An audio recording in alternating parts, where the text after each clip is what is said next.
there anything else you want to add? No, I think that covered it. Without further ado, let's get into the how-to. Hey.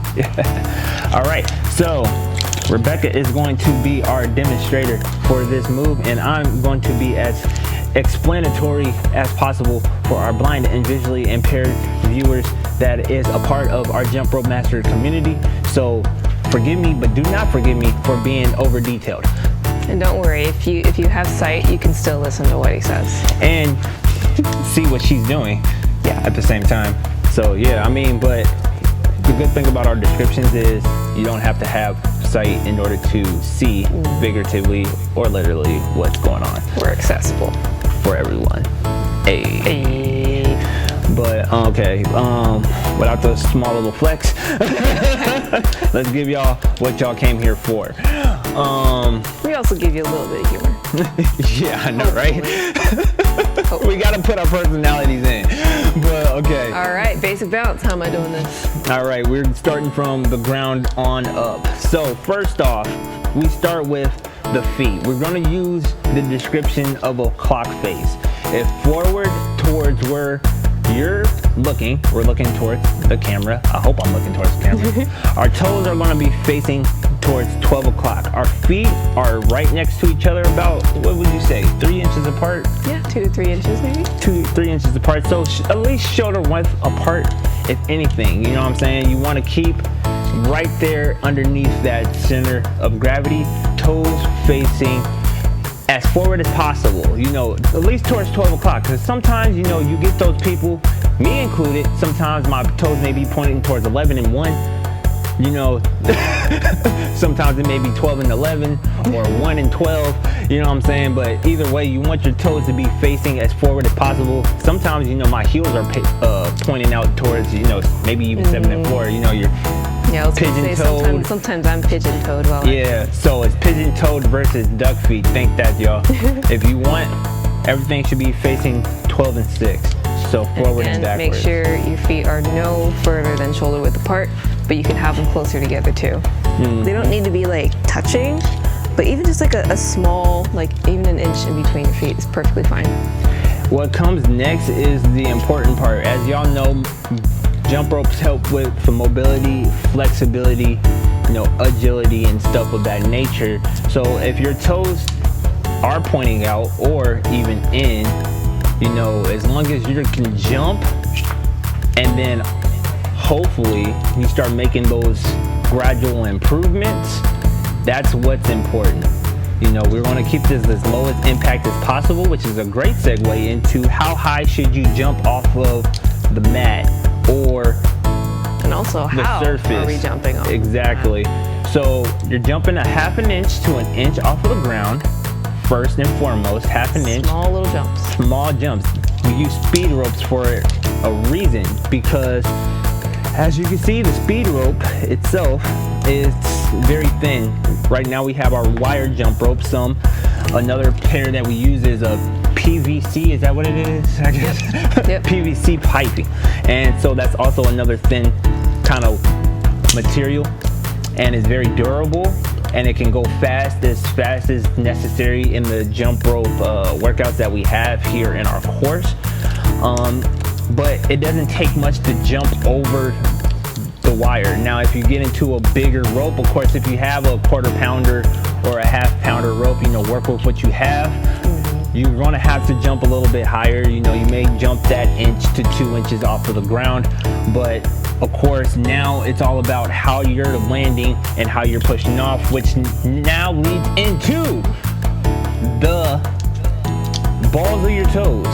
That's what you want to stay or balls on. Of your feet. Yeah, or the balls of your feet, actually. Yeah, great point, because of course you say toes, people thinking, okay, I'm up tall, like I'm in high heels. Yeah, like nope, we're not jumping like this. Right now, all my blind and visually impaired peeps, I just went up like I'm doing toe raises. Like I was literally on my toes, like you know, and I just fell forward. Now that's a lot what happens if you're jumping on your toes like that. It's hard to stay balanced. You want to keep, me personally, this is how I kind of jump. I jump with my heels, like literally, you could slide a piece of paper underneath my heels, how low my heels are to the ground. What would you say you're jumping? I might be a little bit higher than that, but I'm not on my toes. So I like I said, I kind of balance on the balls of my feet with a little bit of space, like with my heels up off the ground, just to, you can slide in a few pieces of paper, but yeah, I'm like mid, off the ground. Yeah, mid-foot to the ball of my foot when I'm jumping. Long story short, you don't want your heel to hit the ground because that's what's going to cause a lot of joint, a lot of jolts, shall I say, through the bones. You know, your shins. That we're trying to avoid. Yeah, your foot, the balls of your toes. Well, shall I say the light mid-foot and the balls of your toe, like right there. The ball of your foot is what's going to help absorb that impact and what's going to help with that balancing, that spring. So right now, I'm standing here and I'm kind of, what would you say? Bouncing a little bit? Bouncing a little bit up and down right here on the balls of my toes. Yeah. So this is how I'm doing this right now. Is a good way to get started. You know, calf raises, and then of course going down to the whole boom. You know, bouncing on your toes right here, lightly, and then start kind of little 1/2 inches off of the ground. All right. Now, next part is important. You want a slight little hinge in the ankle joint because you want to push your knees ever so slightly forward. That's what's going to cause your heels to come up off of the ground. So you want that athletic stance. Think athletic stance. You don't want to be... stance is a little wider. Yeah. We don't need to go that wide. You don't want to But think... an athletic stance with a narrow feet. Not a quarter squat, more so, but just more like, okay, I'm ready, you know? I'm ready stance, kind of ready stance. Not deep of a squat, not a quarter squat, just a slight little hinge in the knees. All right. Slight bend in the knees, hinge in the ankle.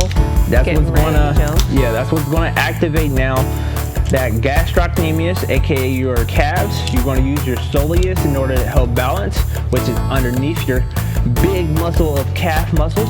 You're gonna activate those glutes, hamstrings, quadriceps, and now you're gonna use your hips, slight little hinge in the hips. Anterior, well, not sticking your butt out.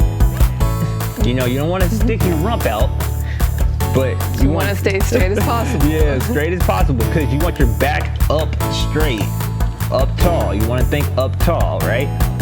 Head up towards the sky, straight back, straight spine.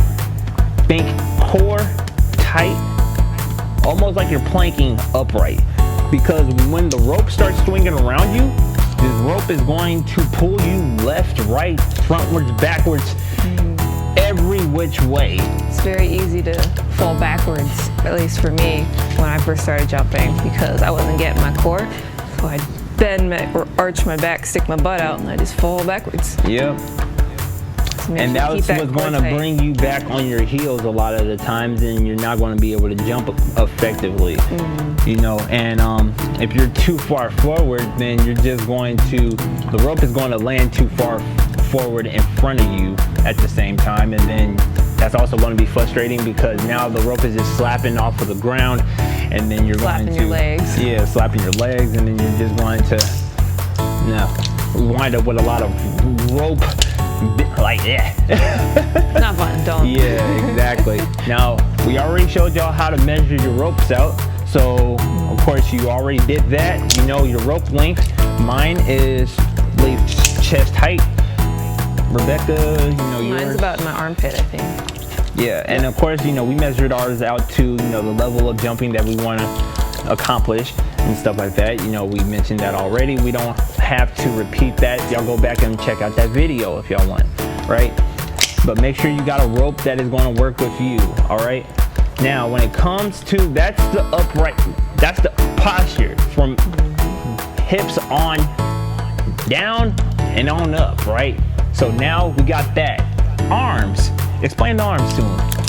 So with our arms, we want to keep our elbows close by our side. We don't want to really stick it in and like make ourselves tense. Just keep them relaxed but tight in by our sides. With our hands and wrists are going to be pointing outwards at an angle. They're going to be about 45-degree angle, and this part is completely preference. Sometimes your hands can be out kind of by like say 10 and 2 or maybe 9 and 3. It's a good thing to start out at 9 and 3, but if you don't have that mobility or are able to do that, 10 and 2 is perfectly fine.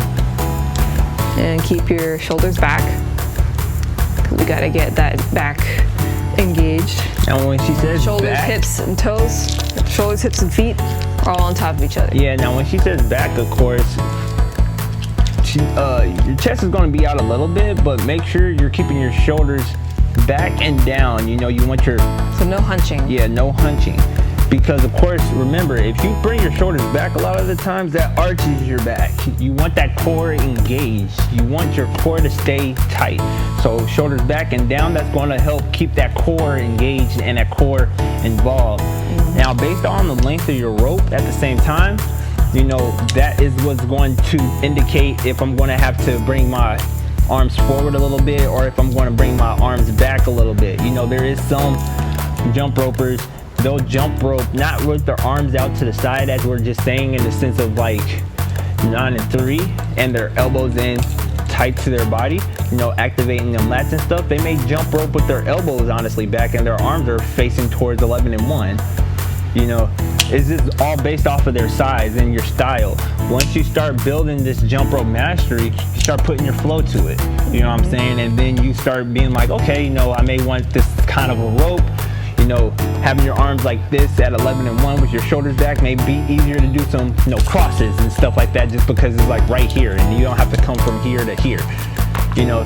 But stay tuned for that. That's yeah, later exactly. on. That's later on in the course. We're just building the basics here. Yeah. Get the basics down first, then we're gonna get a little fancy. Exactly. And like we said, you want to have to get this jump rope moved down first before you move into all these other fancy moves. Right now, start with, as we said, with the rope that you have and with the length of the rope that you have, and you know, try it out just to see where you are as far as your proficiency goes. We're going to talk about now how to start jumping and then build up on that, how many jumps to do, X, Y, and Z, and stuff like that. And